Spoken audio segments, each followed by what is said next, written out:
July 19th, 2021. I kind of connected all of some things together, and I was like, man, what does Leia get kidnapped and Bail comes to Obi-Wan and he's got to go rescue her, and it's just gonna happen. Welcome to a galaxy far, far away. Here at the Cantina podcast, we provide top shelf service, including rumors, leaks, news, and reviews. Come in, order a Lomanale, and remember, no droids allowed. I may have to fix that. I may have fixed the beginning for you guys, something different. I don't know. Well, welcome to the Cantina, everyone. I'm Kyle Malone here on the GenreVerse Podcast Network, brought to you by LRMonline.com, sponsored by LRM's the parents. Sponsor is Grow Generation. You heard about them earlier, but I'm reading just in case I play with the intro. Anyways, I'm Kyle. That's Cam. We're here to talk about Obi-Wan Kenobi, and I'm sorry I'm a bit frazzled. I just got done doing Breaking Geek Radio, the podcast, which you guys can catch here on the GenreVerse Podcast Network, but also my neighbor's car was stolen into, and I was helping them out with video footage from my security cameras. So yeah, that's been fun. Obi-Wan Kenobi, guys, we're gonna start spoiler free. So if you haven't, well, there's a little bit of a spoiler at the beginning of the video, but that was pretty much news, kind of Leia and what happens to her. But Cam, I wanted to play something for you. I shared it in Discord, but I think you were out playing. So I'm actually going to share my screen. Out playing sounds like I'm a 12-year-old. Okay. I don't know. Is sports. it like a friendly league or something? You're out playing soccer. Yeah. There you go. So Cam's gonna freeze, and then I'm gonna show you guys something. And I think I am clipping my audio. So sorry. There we go. Cam, do you remember a conversation back in July of 2021 where I said this? We're talking R2 and 3PO. So I kind of connected all of some things together, and I was like, man, what does Leia get kidnapped and Bail comes to Obi-Wan and he's got to go rescue her, and it's just gonna happen. Like, I figured that they would work it to where she's passed out. I think Mike is reacting to me. Has the calling the show. Obi-Wan uses a force technique to repress a memory or Man, something like that. Well, I mean, Cam. We know he knew a few more details than us that we didn't want him to tell us, because we wanted to get the sort of surprise of everything. Yeah. So, yeah, I mean, given the news that had kind of come out even before the major spoilers started, we kind of knew that Leia was going to be the reason that the impetus that was going to force Obi-Wan to kind of do what he does in this show anyway. So that wasn't much of a surprise for those of us that at least they were following the rumors up until the major spoilers me to call started. it exactly how it happened. She gets kidnapped. Bail goes to him. But, I was actually surprised that I guess we'll get to that in the spoiler section. But Yeah. Anyways, guys, so to start off non-spoilery, other than that, which, like we said, it was already in the news that she would be kidnapped long before the show hit. Cam, your initial reactions, man, to Obi-Wan Kenobi. Okay, so episodes are part 1 and 2. Yeah, I wrote a written review of this. I'll just, I guess, start off with my grade. I know we usually kind of save that to the end, but if we're talking about a non-spoiler review, I graded it as an A, and I was pretty impressed because, like we had discussed in previous weeks, this show is very much a tightrope, and they're walking this tightrope, and it could be very easy to fall off either side. And so far, because this could all change, obviously we've only seen episode 1 and 2, and we have not read any of the spoilers, Kyle and I, for the later episodes. So far they have stayed on their feet and they have walked that tightrope. Sorry, I've got some in my eye. He's crying over joy. Crying of joy. But I was suitably impressed. I just really enjoyed watching it. It was so far a well executed story. And I think the main part for me is that it was subtle. It didn't try to force feed you certain situations. You know, I don't want to get into spoilers, but there are some character moments that if you to describe them to someone beforehand and say, "Oh, this happens," you and I might sit going, "Oh, that doesn't sound good," but they kind of work for me.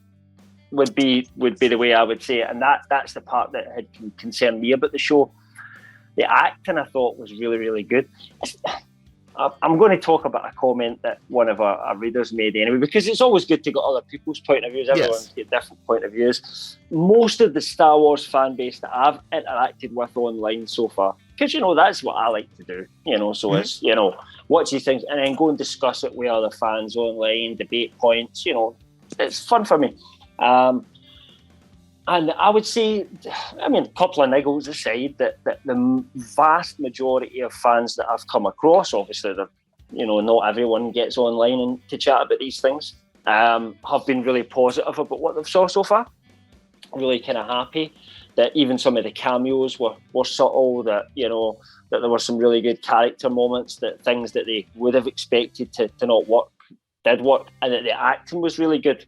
But there was one of our readers went on my written review that absolutely didn't enjoy the acting at all. I'm going to read you what he said. This was Alexander G. Hi, Alexander. I don't know if you watch Cantina. You do read. You're quite one of our regular kind of commenters on the written pieces. I don't know if you watch the shows though. If you don't, you should.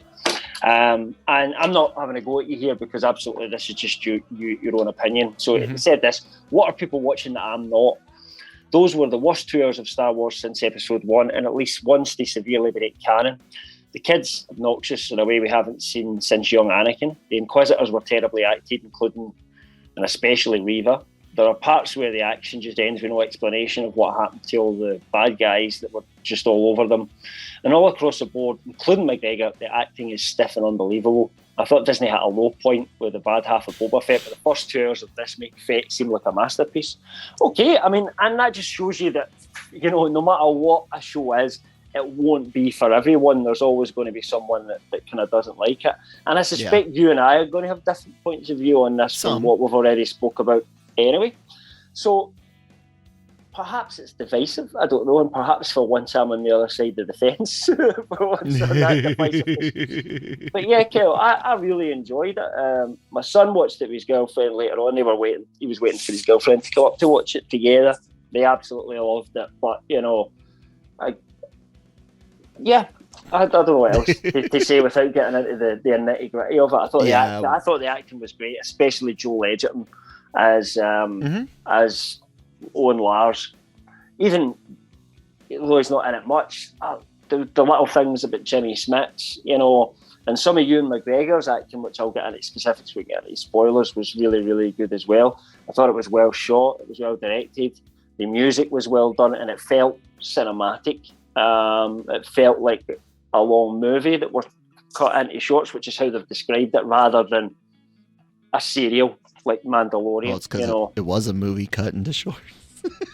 Well, I mean, allegedly. At one point it began as that, but I mean, who knows how different the script was at that point. Scripts are. I mean, we would strongly suspect, given the little bits of information we know and the little things we've heard people talking about officially, would be that Vader wasn't in it when it was a movie. So, you know, given that we know he's going to come into it, that's no secret. Everyone's known Hayden Christensen's back. It's been all over the marketing that Vader's back. But he doesn't realistically appear in the first 2 episodes. So, I guess that's all I've got to say. What about you, man? So there's a lot that I like here. I think the actress, I'm forgetting her name right now, that does play young Leia, I think she ranges. There are times where maybe they were doing too many takes trying to get a line out of her, but there are some where you're just kind of like, not as great. But there's other times where she's great to hear the sassiness. You can tell someone was working. 10-year-old, Yeah, and someone was working with her on some of Leia's mannerisms. They definitely are harnessing from the Death Star rescue and her time with Han and Empire.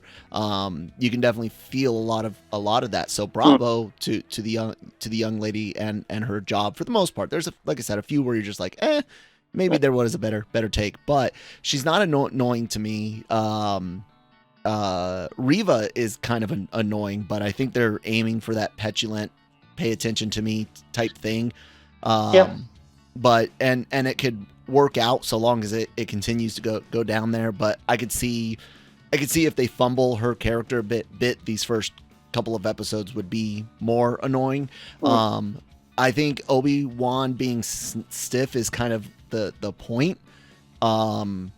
As far as what the comment on your thing, I of course he's going to be stiff. He's scared shitless, and he's apparently disconnected from the Force, according to early reports, or the way they explained it.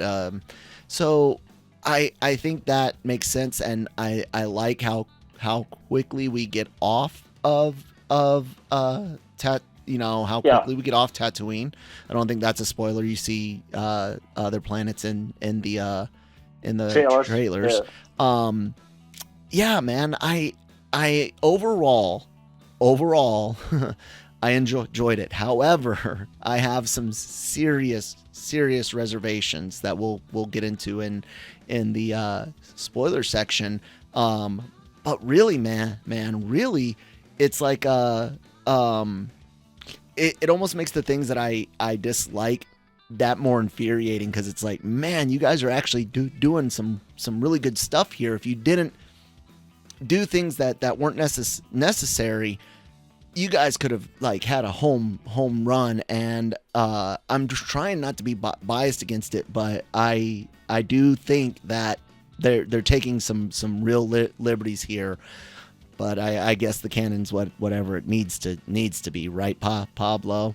Overall, I'd give these definitely an overall A-. I reserve the right to change it to a B+ if certain things don't land well in the future. That I say that as well. Like, so far, I'm really impressed, but it could take a turn for the worse. And I reserve the right to change my mind later on, because we can only judge it on the parts we've seen so far. Yeah, and like you said, this advantage is we know it's the same director all the way through, so the style is kind of going to stay the same. Whereas sometimes in a serial where you've got multiple directors, there is that sometimes tonal shift between, which I don't expect in this. And they're calling it part 1 and part 2, not episodes. It's not. Yeah.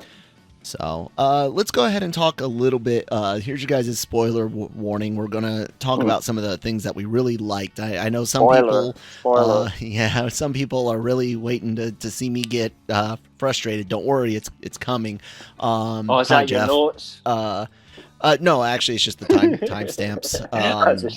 Oh no, because I said to you earlier on, we're going to end up arguing in this tonight, aren't we? Well, I said I'm playing football. Soccer to you Americans, and too tired to argue with Kel tonight. But I was right on a lot of things, and I think I'm going to be right on more. But you were right on a lot of things, but I think what you were worried about it could still happen.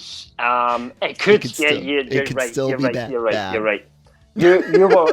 There's some of the things that you called right, and I know you called them right. But if you had told me.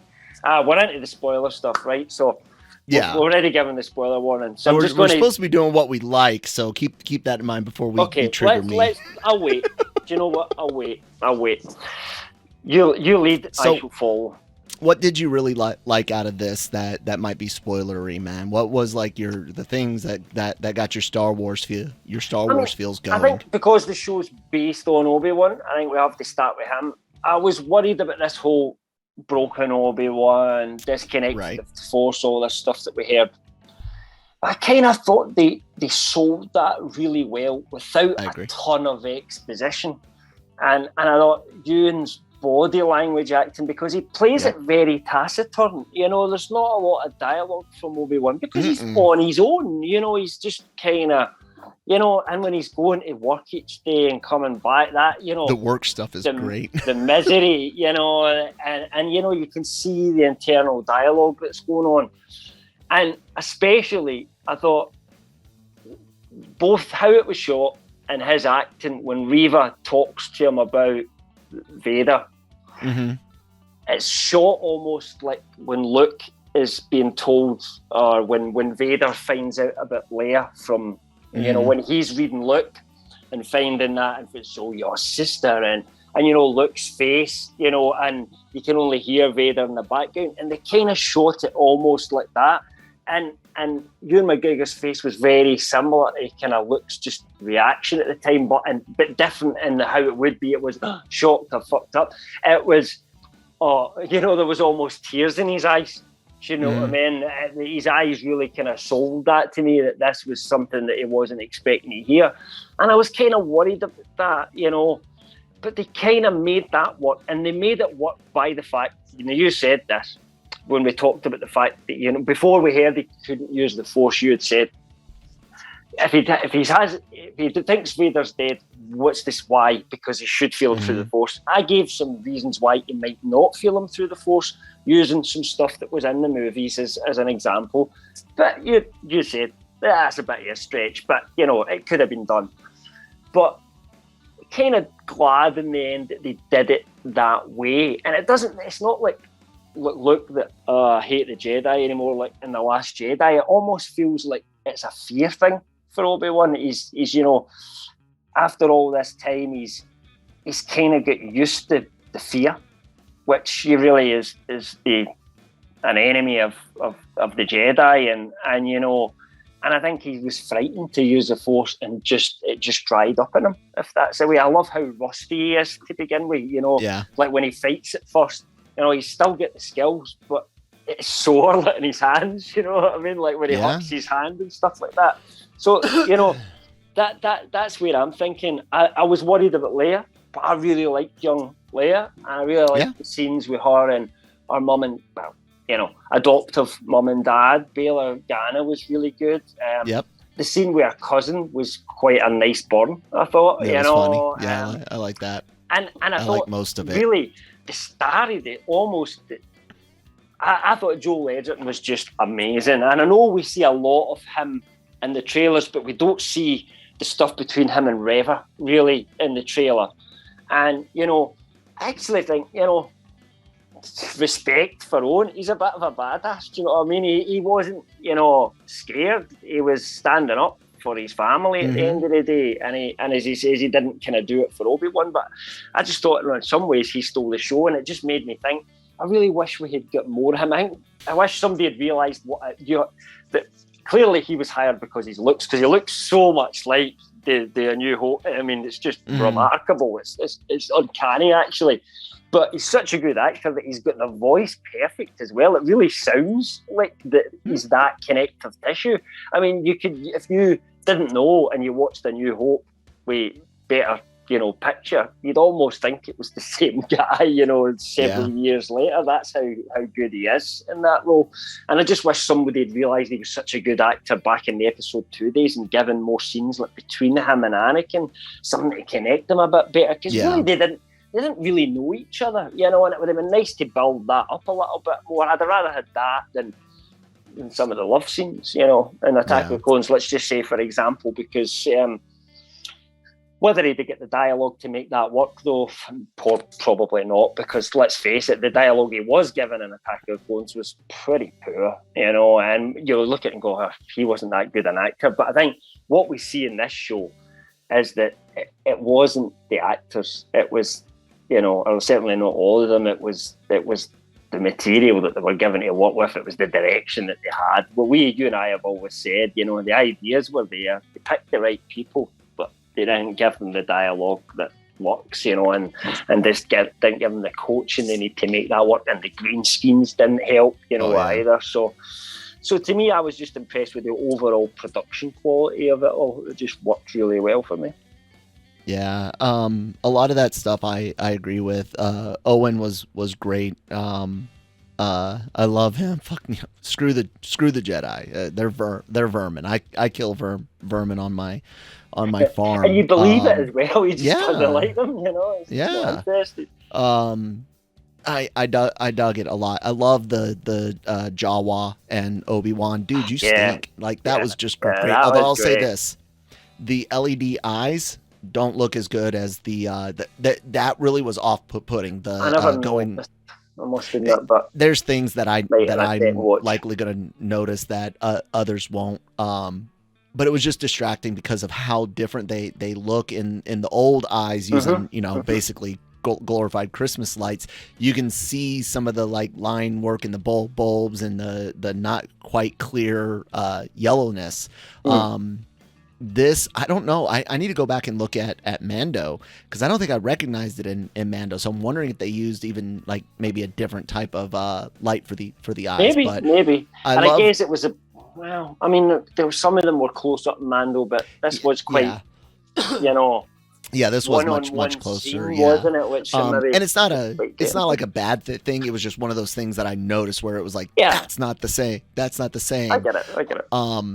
But I love that scene. I thought it was great. A good way to tie in some Jawa-ness on Tatooine, and also give the Jawas the most character, I think, since a New Hope, and we've seen them in a lot of things in live action. Well, I liked them in that episode of Mando season 2, though, where like he goes to them and he has to help them and all that. They were really good at that. They were, but you didn't get any like personal thing. No, I guess not, because it was more a group, Exactly. Than one this kind of gives you the sense of there are individuals within the group. I get that. And I really liked that. The stuff with Reva, like I said, they could do it well. They kind of fumbled it at the very, very end, but I liked the pestilent Kylo Ren. I did. I thought the fucking I'm better than this, no you're not type thing could have really worked better, but they kind of, like I said, Disney got scared, but so Reva could work real well, but I'm holding off on that. Well, I think she's going to have an arc. She's too main a character to not give an arc to. I don't know where that's going, that arc, whether it's going zoop and she's going that way, or she's actually going to go that way. I don't know, but there's she's going to be in this all the way through, I think. Definitely. Absolutely. And then canonizing. I know they were already canonized through like other things, including the cartoons, but live action Faline, dude. Live action Prince Shizor's species. Multiple. Yeah. I like Flea and his crew. That's great. It was so cool when we finally saw him. I was like, look, it's Flea. And then Glitter Stem Spice got name dropped, which I of course dug that. That goes back to the EU, and it's one they didn't cover it in here, but Glitter Stem can give people mind reading abilities. I don't know if you know this, but do you know the girl who offers Obi-Wan the drugs? That's Ewan McGregor's real life daughter. Oh, very cool. Nice little Easter egg then. And speaking of Flea and Spice, when Obi-Wan drops the spice in the meth lab, spice lab, that was great. I love that, and them all like high out of their minds. It was almost There's like so much in the show. Bad. Like people were saying, like, Obi-Wan Walter White, and I kind of it was, and you could kind of see that a little bit because Deborah Chow's directed episodes of like Better Call Saul, and some of the rest of the production team have done Better Call Saul and Breaking Bad before. So there actually is quite a bit of connection between those shows in terms of the creative talent on show. Yeah. So those are all the things, man, that I really dug. The stuff about. You know what? Let's go ahead because we're going to have to get into some of the things that I didn't like. And before that, we're going to take a word from our sponsors over at Grow Generation. Grow Generation, where the pros go to grow. Grow Generation offers the best deals and discounts on the best grow products on the market. Grow Generation serves customers across the nation and carries a wide inventory of renowned cultivation brands. Go to www.growgeneration.com, where the pros go to grow. 25 minutes, and thank you Grow Generation for sponsoring the episode. Link in the description box. Go click on it and buy lights and fertilizers and stuff. So Cam. Well, we have to talk about Leia using the goddamn Force, dude. We have to talk about this because as subtle as it is, man, that would be like a fucking beacon off to people like the Inquisitors, Vader, the Emperor, all sorts of things, man. And I don't care how subtle it is. I mean, we're already established that there's Jedi, like the guy that Obi-Wan found, and there's Inquisitors out hunting them, but that's people actively using the Force, and the Emperor's not sensing every single one of them, or Vader. No, but they're not Skywalkers either. They're not Skywalkers either. But I think there's a point when you get awakened to the Force, which we've seen even in Rey, which I don't think anyway. I mean, maybe. Right, here's what I would say. Right. Go ahead. I could argue the case with you that Leia does not ever use the Force, and I could make a good argument that it's just her reading people until she gets to Obi-Wan. Who she is, if you didn't know her lineage, I could argue she is not Force sensitive at all, and she didn't do anything. No, once she gets to Obi-Wan, you definitely can tell that something is speaking to her. But she just also, I mean, like the way he says, "Are you only 10? Are you sure?" And it's kind of is that. It's almost like an old head in a young body. Well, because I don't think he wants to tell her yet, because he even asked, or Owen even says, you want to know if Luke is showing force potential. So to me it is, and it's not the worst thing. The worst thing is that I said that she would end up using the Force like majorly. And I've been right about so many things that I'm still scared of that. I'm still worried scared about that still, shitless. That wouldn't work for me. That wouldn't work for me. She's going to do something. Like if she had fell and held Stopped herself up, for example, that I would have just went, and no, that would have been like the Mary Poppins scene in The Last Jedi for me, and they didn't do it though. They didn't do it. And then the other biggest thing about Leia in A New Hope, her message only invokes her dad. It only invokes her father. Yeah. Okay. If she had this much of a connection, okay, and like you said, she knows the name Ben. Again, when you watch A New Hope, before this series is ever mentioned, everything you assume she knows about Kenobi, Bail has told her. You served my father in the Clone Wars. You could hear Bail saying, "Man, when I was just wondering about this. What Kel's talking about is there's a line when Luke goes to the detention cell where he says, come on, I'm with Ben Kenobi," and Leia says, "Ben Kenobi, where?" Yes, and and that's because I don't think connection to that name. Yeah, and that's because I don't think Lucas.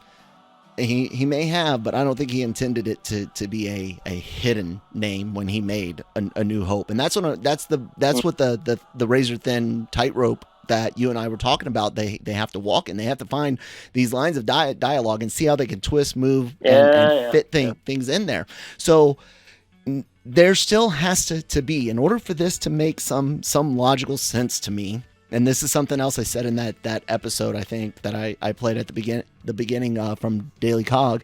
At some point, she has to forget Kenobi in a way, because it doesn't make sense for that message. If they go on this, she's seen his face. She's 10 years old, not 6, not 5, without having some sort of Jedi mind trick, some sort of mind erasure, something, and then she's just told, "Oh, you were saved by this guy named Ben." Maybe she's just got faint memory of it or something like that. She could maybe never find his second name and never put the 2 and 2 together. That Ben is how does she Obi-Wan. She's seen his face, and she works in the Imperial Senate, and and possible, on Coruscant, and that she sees the wanted poster. I haven't translated anything, but the wanted hologram on if on it's the in guy order, that they should Kenobi. be able to read it. If we should be, but I didn't stop it to try. No. I'm guessing she saw, because she freaks out. She's like, "This is all for you. They used me as bait." There's no way in my mind, without them using the Force on her, which I would really dislike, because it's not necessary. You didn't have to have them look and meet each other this much. You really didn't. That hurts in my mind, that hurts the canon, because why would you appeal to Kenobi via your dad unless you don't remember it? And you cannot tell me a 10-year-old having this experience is just going to forget all of that without the Force. So I ask you, if they Force wipe her, is that good? No. So I don't want a Force wipe, but I don't see this as being as major as you, because I think, she's an adult now by the time we meet her again in A New Hope. There's a couple of different possibilities that, okay, they're headcanon-y, but I can accept them, because they are open to interpretation. So it could be that it's quite a formal message. She's worried about the Empire as well, obviously intercepting this message in some ways potentially as well. She doesn't know what R2 is going into down in Tatooine, that she keeps that sort of fairly formal, because she hasn't seen this guy, and she thinks, well, it's not as if we're best buds. The other thing is, she may not, I know that seems hard to believe, but she may not know that this Ben that saved her is actually the other name for Obi-Wan. Then why would she send him to Tatooine? I always figured it was one of the drop points on the way back to Alderaan, and like she said, you served my father, so he was like, hey, this is the drop off point. Yeah, I mean, Bale sent her there and said, okay, drop this off at some guy called Obi-Wan Kenobi. My issue with that is it currently doesn't make sense to me in the canon anyway, because I didn't like the last 30 seconds of Rogue One and how they moved straight into how almost that goes straight into the start of A New Hope. I thought a bit more time should have passed. Yeah, at least a couple of hours, because it would have been weird. That was the same ship as Leia. Yeah, for it's example, weird for her to be another 4 or 5 times before. It's weird for her to be right there. I'll give you that 100%. So, I didn't mind Leia being in it, but it being the ship there at that planet. I mean, it could all work just as that wasn't that great, but it wasn't the exact same ship. Yeah, exactly. Because kind of feels like Vader's just chased them straight into the start of A New Hope. I would have liked it better if Vader had to chase them about for weeks to that point, and then finally maybe a couple days at most. No. Yeah, I'll agree with you on that. I guess, but I suppose they kind of established that it was the physical disc, didn't they? But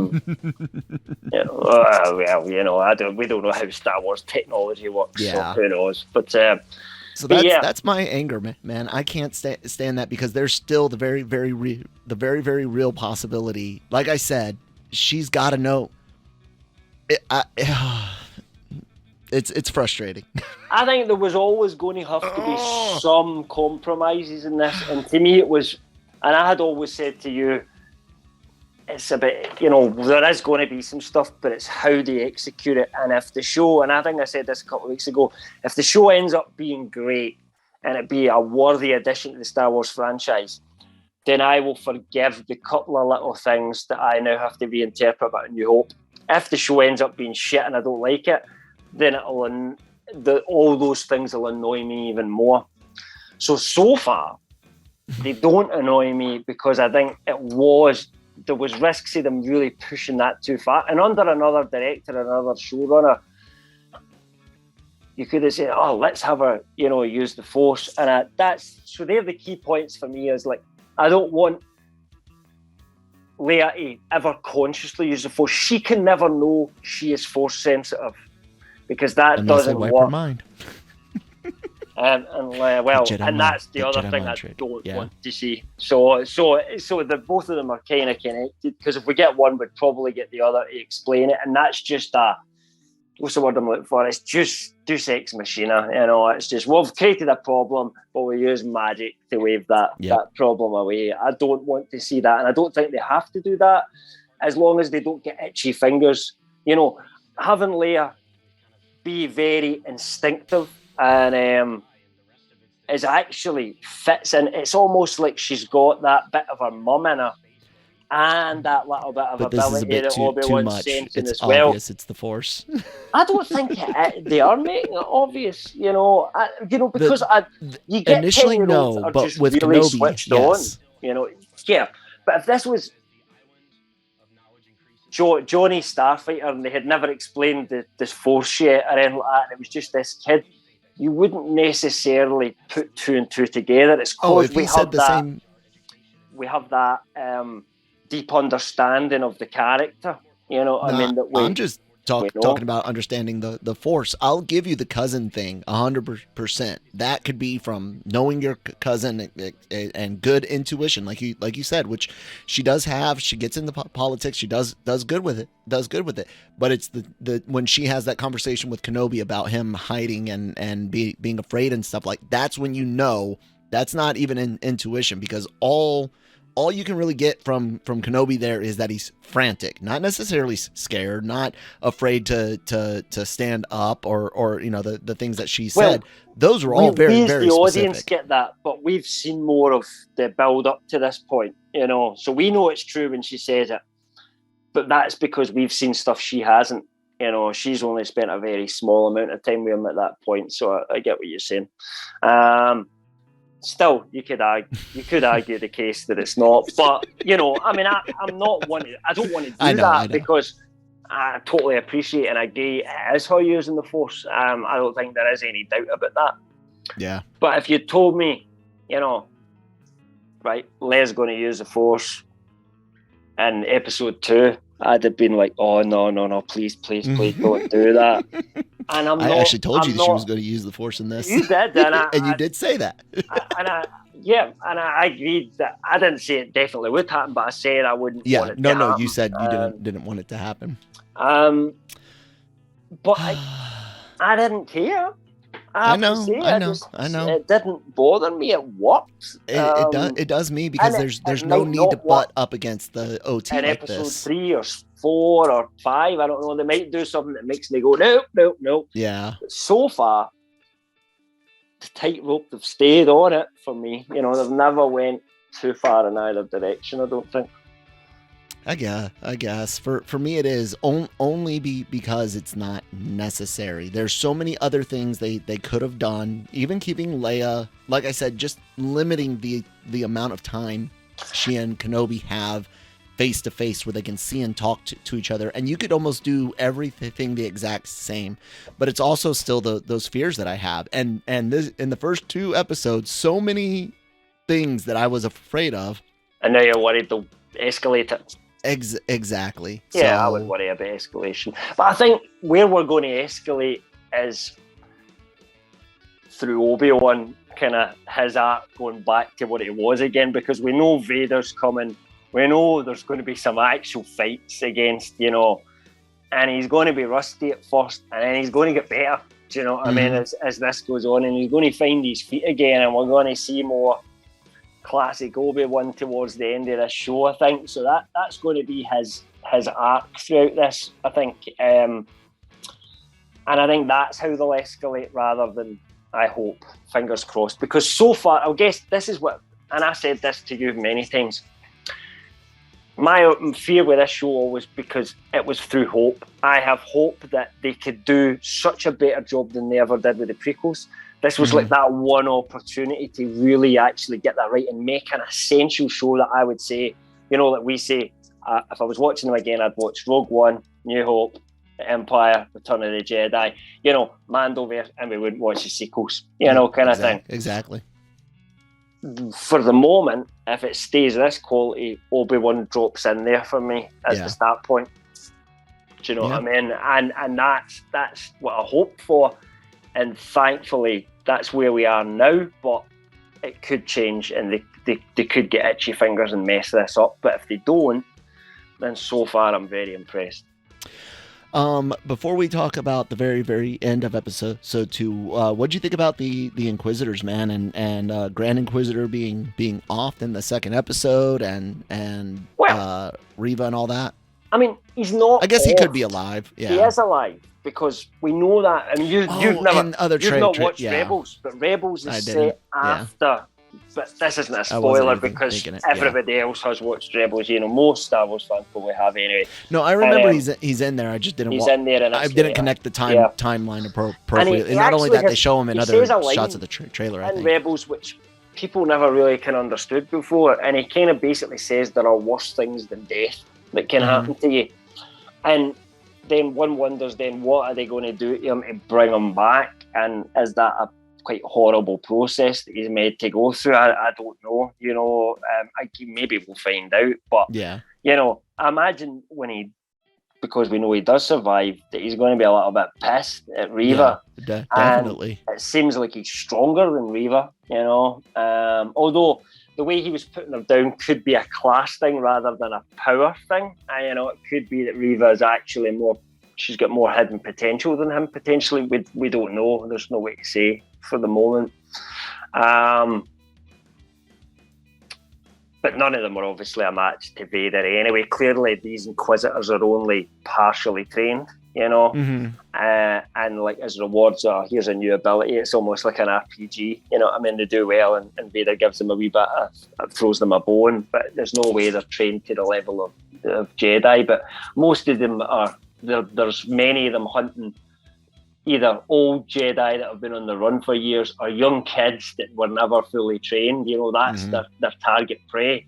They haven't really gone after somebody like Obi-Wan, who's basically, I know that at the moment he's kind of broken and rusty, but realistically he's kind of at the peak of where he should be and probably will be by the end of this show.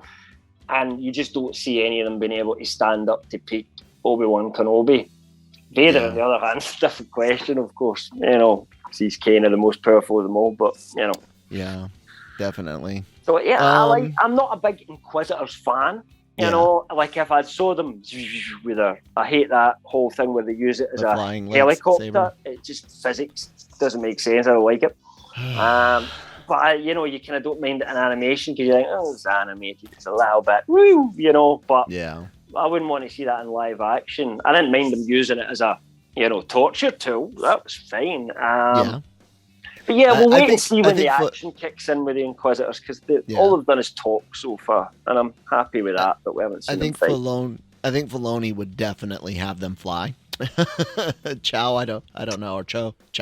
I don't know. I just don't like it for live action. You know. I don't like it for live action either, but Filoni, man, he loves his quirkiness. I think one of the things with the Inquisitors, not even the Inquisitors themselves so much, but their whole mission, it does kind of seem. I don't know. A lot of their interactions felt kind of rushed, like there was other stuff cut out maybe for time's sake, but also they could just be relying heavily on people knowing more from Rebels and maybe even Jedi Fallen Order, but there was some disconjointedness, and I don't just mean within their ranks in the story. I mean even some of the acting and editing, and some of it felt kind of choppy. So I'm not super impressed with Inquisitors in live action. And I will also agree with Jay Alexander. Was it in the comments? Alexander J. The Alexander J. The action scene on the roof, there are moments, including when the fighting you only see Obi-Wan take out one of the bounty hunters, if I'm certain. The crocodile looking one. And not only that. Well, it doesn't, because the droid gets took out later because it keeps following him, remember? Yes, exactly. So, like, how does he have the time to stop, use the Force, walk down the thing, and no one else is coming after? I will agree that editing right there was... I even noticed that and was like, what happened? Why do you guys all of a sudden have this break? And yeah, I don't necessarily like that. I'll agree that was slightly choppy as well. Yeah. I'll give you that. Yeah. Thanks. Appreciate it. So, yeah, man, I'm scared going forward, but I don't But I'm also necessarily hate excited this now. at all. Yes. You Yes. know, and Let's talk about the. Oh, go ahead. Say, and then we got to talk about Vader. I just before I was more worried than excited, but hopeful. Now I'm kind of excited, hopeful, and just a little bit worried. You know what I mean? And that could change next week, absolutely. Yeah. But so far so good. Yeah. So Vader, man, what we only get you can the Kenobi thing you mentioned how you liked And we him. knew this from early spoiler reports anyway, before Yes. the real. But we thought it was going to be like a started. post credits or stinger. Yes, we did. Yeah. We'd been told, or we'd been told. We reported on somebody saying, I think it was MSW that had said there would be a post sort of credit stinger where that scene would come in at the end of episode 2. Maybe at one point that was the idea. Disney changed it just to make MSW wrong. Mate, that wouldn't surprise me, because I don't think they'll be too happy with them at the moment and whoever's leaking them information. But that's up to them. And I mean, it's such a small difference between end of the episode and post credits. But it's one of those. Right, it's one of those things that you could see Disney being like, you know what? It just like that trailer, we're not going to release it on that day. I'm actually, but then I mean, it could have just been editing to go, this would just work better if we did it like this, and it does work better as you get that connection between Obi-Wan and Vader at the same time. Yeah, rather than afterwards. It's almost like you feel like Obi-Wan's almost reaching out, looking for him in the Force, and Anakin's that's what I was gonna say. That's what I was gonna say. Is this is post him using the Force and to save Leia, and you could see Anakin Vader being like, "What was that? What was that?" Like your dog when it thinks it hears something outside. Exactly. Something in the Force, which is why I say Leia using the Force even a little bit to me is a big potential Vader issue. Doesn't know what to. He doesn't know. Or the Emperor don't know what to sense at this point. Like but they know what Skywalkers feel like. Well, but the Emperor doesn't sense Luke until he starts training with Yoda, or he's on his way to train with Yoda. That's it. Vader senses him before that, because we know he's searching for Luke, but he's not told. He didn't. The Emperor is searching for Luke. The Emperor doesn't find out till. So it's almost like an awakening at that point. But Vader, it could be. Like I said, it's beforehand.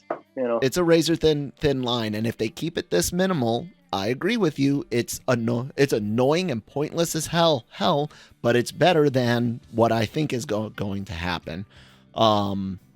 I still think that there's some in Disney that really just, and look, I'll agree.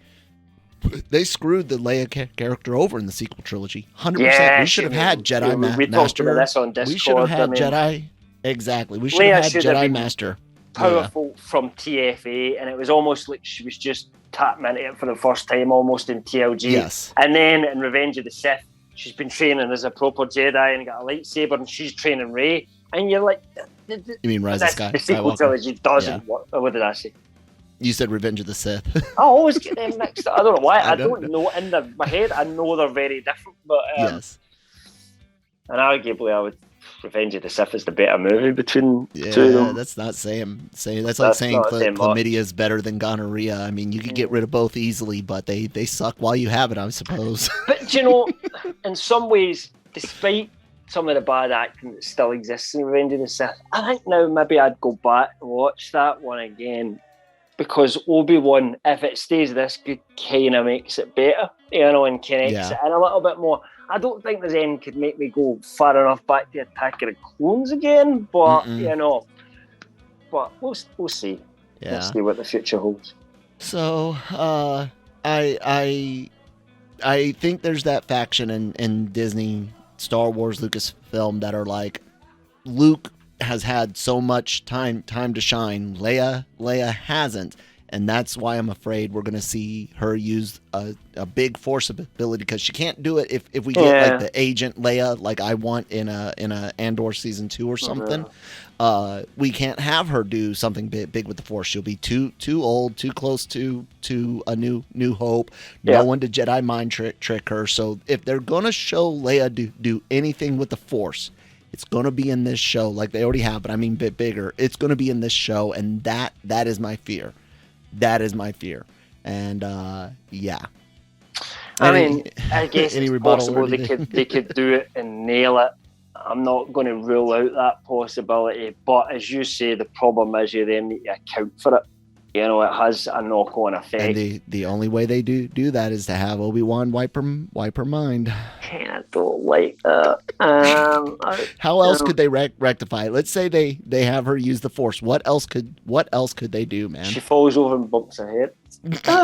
Where have I? And she developed, and that's why she's got that strange English accent sometimes in A New Hope. That's like she develops a split personality, like Mark Spector in Moon Knight, and there's actually she's the dissociative personality. So there's the English version of Leia that takes over, like, oh, I was a Jedi and I could use the Force once, and then she's like, what are you talking about? I'm a senator from Alaran. I mean, that seems such an awful idea, dude. Oh, of course, it's awful. You know, that's why I said it. You know, I was thinking of the worst thing I could think of. I know. But, anyways, any last thoughts on Obi-Wan Kenobi episode 1? For Wednesday and to see what happens next. You know, I'm really looking forward to watching the next one. Yeah, that is the weird thing, man. We're gonna get episode 3 in just a few days because of the Wednesday thing. We found out, and Andor's gonna be released on a Wednesday. They never made any official announcements that they would be changing days of the week. Although I will say this, it's gonna be weird seeing them overlap with Miss Marvel for a couple weeks. Yeah. But I mean, what's good about this is they don't need to do everything on Wednesday. So you know, come Wednesday, we've only got 3 weeks left. You know, that's not a lot of time. You know, to really get through the show. It's kind of, I know, it's good. I wish they would. This double episode thing I like though. They're doing that for Andor as well. They announced that Andor's got a double episode August 31st. I'm into that. I think they should do that. They did it for Wheel of Time, as we know, on Amazon, because we covered it the first 3 episodes. So depending how long your show is, maybe if it's 6 episodes, 3's too much. But you know, that double drop, I think, is that just in between the binge and the weekly thing. It works quite well. Whatever stirs the story, because there's certain shows where definitely the first 2 WandaVision needed the first 3. They should have been the first 3 should have been dropped as 1 year. But at least they need to be willing to be more flexible with their schedule. Anyways, guys, thank you. Thank you so much for listening this week. Went a little bit longer than I wanted, but good conversations usually do, and when they're on topic, at least there's that.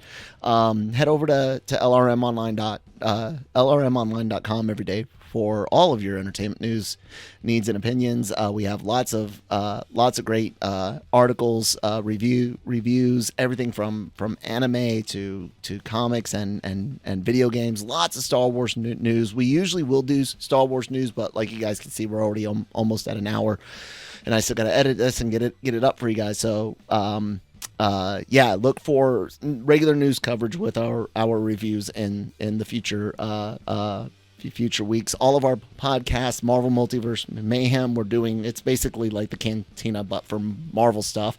We do the news things now, and then or we're trying to, and then we'll be reviewing Miss Marvel. Anime-versal reviews, doing anime reviews, Breaking Geek Radio, the podcast, and all of those go up over on the YouTube channel, and you can go ahead and hit the subscribe button, see our trailer reactions and things like that. I do the Genre Shot trailer reactions, and all the shows go up there in video format. Cam, anything you want to say? I think what we can maybe do is, after Obi-Wan's kind of finished, we could do a what's all the news so far roundup or something like that, you know, for the Cantina after that, just to what have we been missing and what's the slate like and everything like that as we go. But as Kel said, that all of that information is up today between Kyle and myself. We've managed to kind of get all the big announcements up, on lrmonline.com. Anyone interested in writing some stories, like, you know, if you could have got those stories up earlier last night because you live in the, west coast of America, unlike the UK like me, and it was too late at night, you know, would you have been willing to kind of get those stories up a little bit quicker and give your opinions on it? If that's the kind of thing that you're interested in, please reach out to us and give us a shout, because we'd be very much interested in hearing from you. Yep, absolutely. All right. I don't know how the beginning will all work out, guys. Like I said, I had an idea and I screwed it up in OBS, but that's all right. I'll try to figure it out. May the 4th be with you.